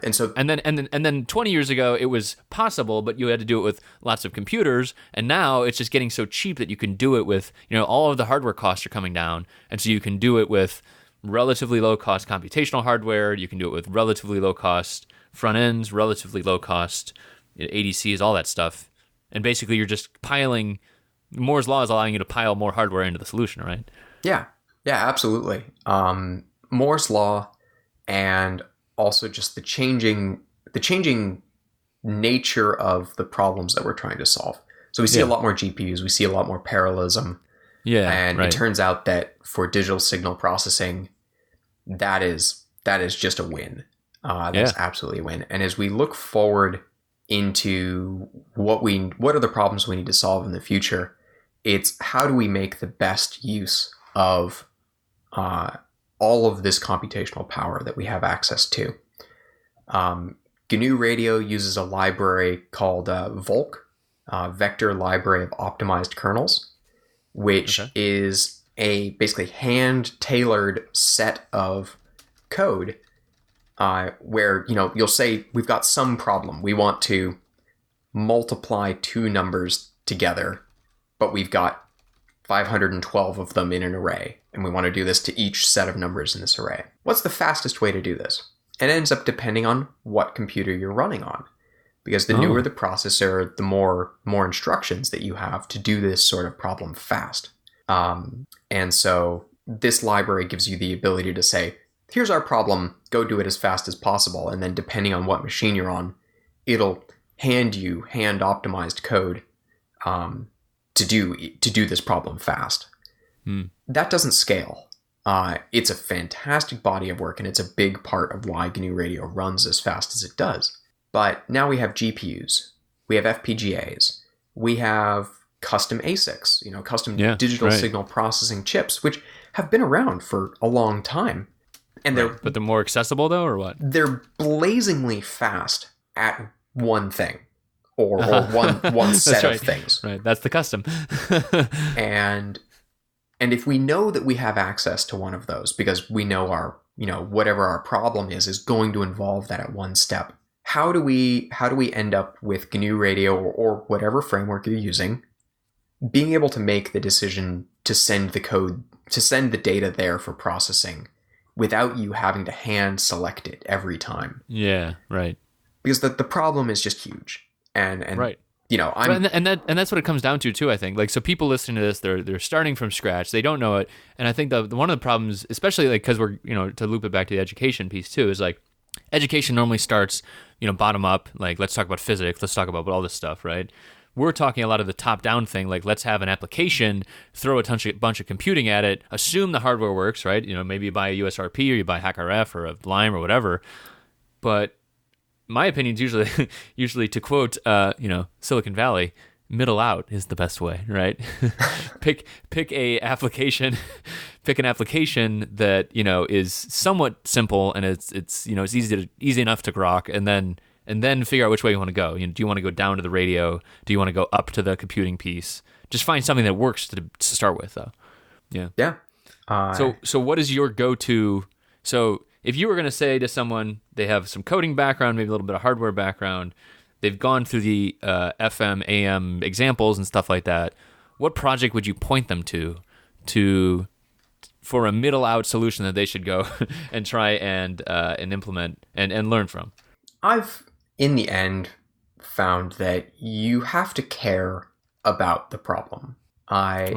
Because I can point at something and I can say, oh, there's this really cool data mode that you can demodulate and you can work your way through and it's not that complicated. Who cares? Right. That's true. I'm mentioning and at the end, it's a cow that's standing in a field, right? It's like, track your cow. And you don't have a cow. Right. I don't have a cow. You don't have a cow. Yeah. Why would you ever spend the time to learn how to do this? So you need to find your cow. That's what we're trying to say here. Well, in the end, we might have to find the cat that's trying to break in my door. I hear the cat in the background. There's nothing that can be done about that. So what do I say? I say look at a lot of these simple data protocols and look around your house and say, do I have an Internet of Things connected device? Wouldn't it be interesting to look at it? A lot of them are unfortunately encrypted, so there's only so far you can take it. One of the interesting things is if you look at the internet and you look at communications, it's a stack. You know, you have the basic representation of the signal on the air. You can't encrypt that. That's not a meaningful thing. You can do things like frequency hopping, which make it harder to recover the bits, and also have some really big advantages for transmission. You know, you can make it very resilient against interferers and stuff like that. Right. Lots of people in the channel messing with your stuff. Yeah, and so it's a great, things like that are a great place to look and say, I want to be able to just recover the encrypted bit stream. You know, and so you can say, every time I push this button, some blob of RF energy comes out. I want to look at that. You can go with that. You can buy your own radios if you have your own radio project or something. You know, that you're assembling and you're like, I want to put an ISM band radio in, you know, one of the Texas Instruments chips or one of whatever, you know, something with an open standard that you're implementing. I want to make a receiver for that. You can do that. Something that's ended up being very interesting, actually, to me, is the number of satellites which exist, which can be received with not that much extra work in terms of hardware, for not that much expense. I mean, you can buy fairly cheap and, you know, pre-made antennas and a low noise amplifier and a filter and just go at it. Weather satellites, they're transmitting digital information. It's extremely well understood. Yeah. And that's a great one. Yeah. Everybody needs to know the weather. Come on, man. I was going to say, here is me pointing towards a particular thing, but I think the weather satellites actually are a great place to look. That's a great one, actually. Yeah. Yeah. And there are projects that have the software already written. The like Open Satellite Project, I believe is the name.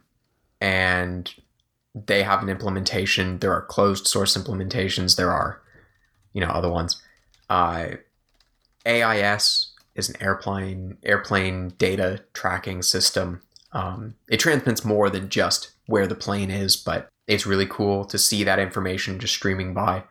Yeah, it's an extremely well understood standard. It is not currently encrypted because it's not considered sensitive information.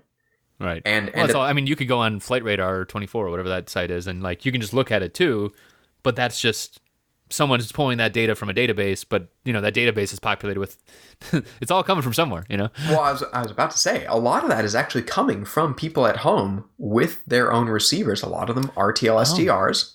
Really? Okay. Yeah. Neat. I'm not going to fish around because the entire podcast will just end up being clanks of stuff falling to the ground.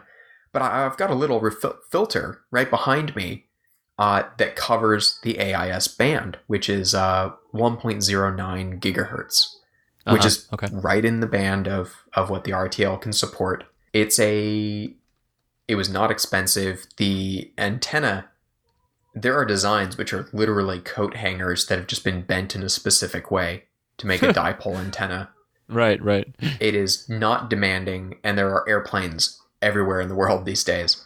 So you know, I'll circle back and hedge my bet and say, pick something that you're interested in, whether it's receiving signals from outer space with the weather satellites, or you want to receive planes. Yeah, I started kind of so I buckled down and bought a Hack RF and decided to, you know, do the GNU radio thing because I'm playing around with LoRa stuff. I mean, cellular stuff too, but like LoRa is the interface, and I talked about it last week too, but like the interface is like signal goes up, signal goes down, signal goes up. It's just a chirp, you know, and it's encoded, you know, it's encoded, but it's pretty simple, you know, so should be decodable. Yeah, it definitely is. And depending on how you want to approach it, there are actually two full implementations of the modulation and demodulation in GNU radio. Yeah, GR LoRa, right? Yeah. GR LoRa and GR LoRa, unhelpfully. Really? Yep. That is. Lack of coordination there. Yeah. Okay. But yeah, so, one of them will break eventually. and One of them is Matt Knight, right? one of them is Matt Knight from Bastille. Bastille Yeah, I got to meet him. Networks. It was cool. Yep. I don't know the last Yeah, name of it's the a company. security firm, right? Yeah, it's a security firm based in San Francisco. And they present every year at GNU Radio Conference. They ran the hacking challenge. We have an RF hacking challenge. Cool. That's, I think, going to become an annual thing because it's been so popular. Right. And they kickstarted that, I think. That's great. Yeah, the hacker stuff is interesting too because it is like it's like what you're talking about. It's like it's decoding what is out there, right? And then it's like what can you do with it? I think hacking usually has a negative connotation, but it's more about like how much can you get done with a limited set of time and hardware and everything, and see what you can come up with, right? And being applying a set of rules, applying a set of decoding whatever's out there, and just trying kind of almost fumbling around. If I could be so bold to say about hacking, and then just seeing what you can get done. So I'm looking at the clock, and I'm guessing that we're not too far from the end. Just in the interest of listeners being able to finish this, at some point. Yeah. But one of the things I know you have to go too, and I could talk about this stuff all day. But yeah, this is yeah. Sorry. one of the things that I feel very strongly about, and that it's my guess that in some way my contributions to GNU Radio will end up being based around this feeling, is that for a long time, the people who were using radios had to do it themselves. They had to build the radios themselves. Mm-hmm. Yep. And even if you were not totally passionate about electronics design and just wanted to get on the air, you had to build your own transmit and receive system. Mm-hmm. And so people gained this really phenomenal and admirable understanding of the systems that they were using because they were building them. They were building their own Morse code keys. They were building their oscillators. They were learning how to use capacitors to change the frequency of a crystal oscillator, on how to build a filter, how to build an amplifier, all these pieces. And that part of the amateur radio hobby has absolutely stayed strong. It's grown. We see phenomenal work there. Mm-hmm. It's, 2018. Software is here. Computers are here. And Yeah. there are...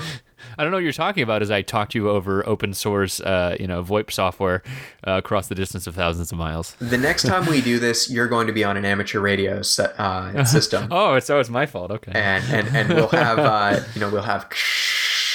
Right, exactly, yeah. But wait, we won't, because people have started using software, and there's open source voice codecs that you can use to send digital voice over the amateur radio bands, over any band, but software has been implemented to transmit it over, readily available, boat anchor class, traditional designed hardware. There's nothing stopping you from doing that over a software-defined radio. And now you're getting digital audio over the same frequencies that were used 100 years ago to send Morse code and basic AM and then single sideband. And so I see the hobby moving, but most of the time it's a very, very, very small group of people writing software that then is distributed and used by hobbyists, by amateur operators. And what's missing is that these end amateur operators, we're getting to the point where there is a need for good resources for them to understand sampling theory, understand digital signal processing, understand digital filters, Fourier transforms. I'm not saying that everybody needs to become an electrical engineering, computer science, math genius whiz signal processing person. Good, because that'd be a losing battle. Yeah. I'm trying to pick an achievable goal here, but I think that there should be an understanding of digital signal processing and of software-defined radio and of the tremendous impact and potential that it has for being an educational tool, but also of enhancing the hobby.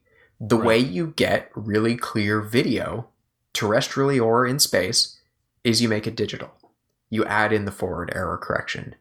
You you do all of these things that are well understood in digital communications. Mm-hmm. They're available, they're accessible. They're available, I should say. They're not accessible. And I see GNU Radio as being a phenomenal tool for making it accessible. Right. And so, yeah, Cool. I think that I is think that is your mission. You've just stated it. Okay. How do I make this happen? Tutorials, guides, better documentation. It turns out that GNU Radio has a huge amount of documentation that even after 2 years of me using it, I haven't built the habit of accessing it because it's not it's not right there in front of me. It's not built into the graphical companion.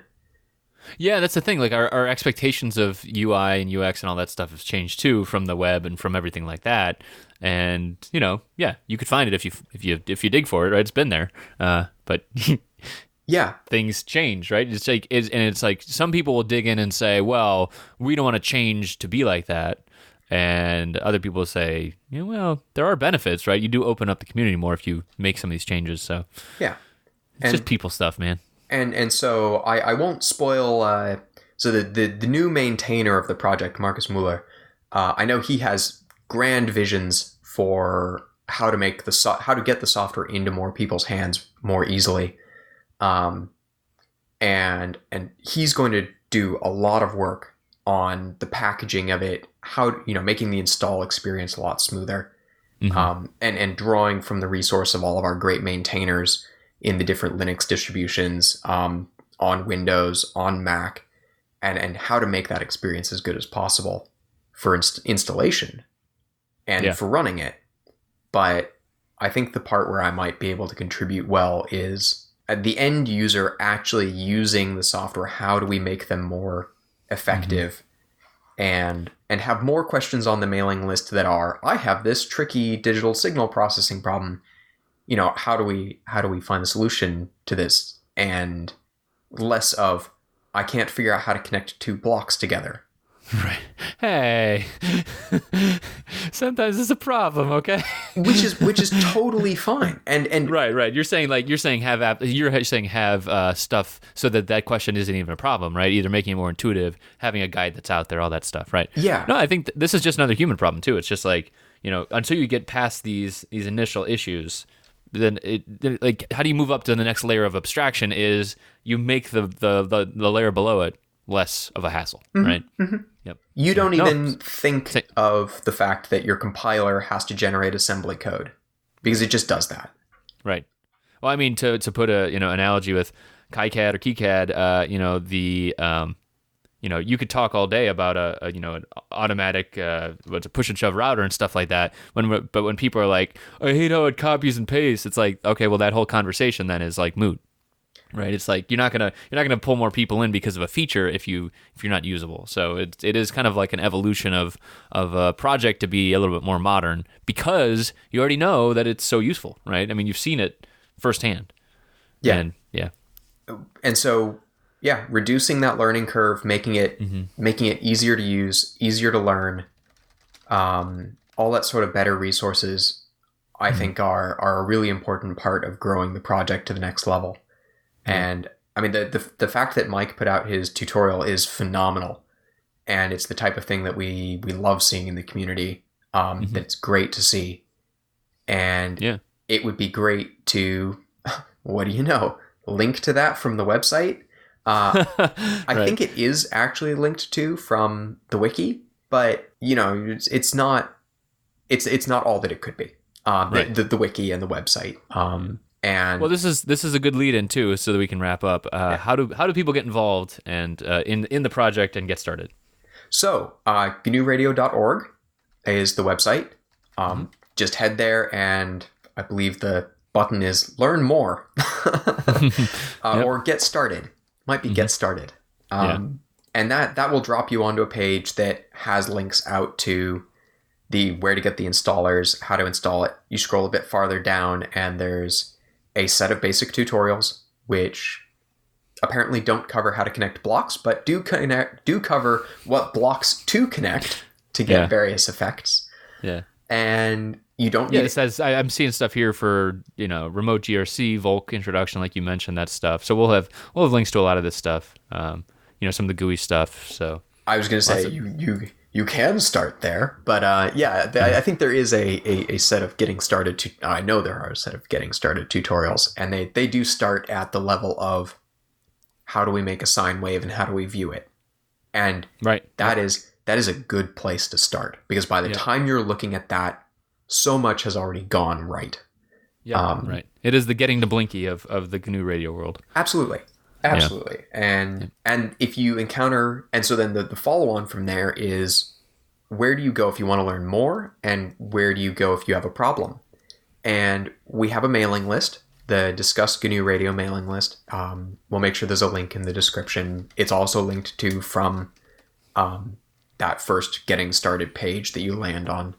Mm-hmm. There's a Slack channel, GNU Radio at slack.org. To get an invite to that, you go to slack@gnuradio.org, because that's how Slack works. It's also linked to an IRC channel. They're interchangeable. Of course. Which is extremely active. Great. Yeah. And I can proudly say that it's just not quite active enough for me not to be able to read every single message that comes through there. So if you, I see. If you post to the mailing list, I will see your email, as will basically all the other core developers and a community of thousands of people. And that's not to say that you shouldn't post basic introductory questions. You absolutely should. We love them.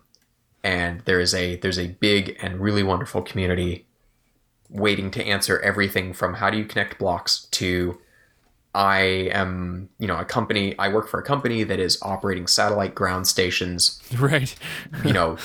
I have these 3 things working, and I'm now working on something that could be a PhD project if I was still in university. What do you think of my approach here? Yep. We see the entire range, and that's just great. Cool. How could people contact you? Twitter? Twitter, at Derek Kozel. Is a great way. I am active on Twitter, but I don't do a lot of conversing there. IRC, good place to get you, I'm sure. IRC is a phenomenal place. If you want to have a conversation, that's probably the best place. Via email, even, I don't mind receiving emails. So that's just Derek@bits2volts.com. Nice. And that is a good. I was going to mention your talk too. So you had done a talk at the meetup I used to do out in San Francisco, the HTDG, and so I will link that in as well. That was a great talk you did. So, and it's another introduction to GNU Radio. It is, and it's the type of thing. The introduction to GNU Radio is something that I've been giving talks at various venues. I did one at EMF Camp back in 2011 or something like that, 2013. I've just given one at the university here. I'm about to give one in March. I keep giving it, and it keeps getting a little bit better and a little more useful each time. Mm-hmm. Right. And so, yeah, I hope that they prove useful. All of my previous talks, I always post the slides up on my website. And so we can include a link to that. Yeah. Awesome. Well, Derek, thank you for joining us today. This has been great, and I gave a little bit of a little elbow for the install, but once you get it, it is very friendly, and I think that it's. I'm really excited for the project and to use it as a troubleshooting tool, and as just exploring the spectrum is really, really interesting and accessible now. I have really enjoyed chatting, and I sit here thinking of all the other things that we could talk about. But I think we covered the big ones, and we can talk again in the future. So that's great. And please, audience, do come try out GNU Radio. It works for audio as well if you're into audio processing. It's a great project. Which is what has made me so passionate about it. So hope to see a bunch of you there, and look forward to it. Okay. Thanks for being on. Definitely. See ya. See you, Chris.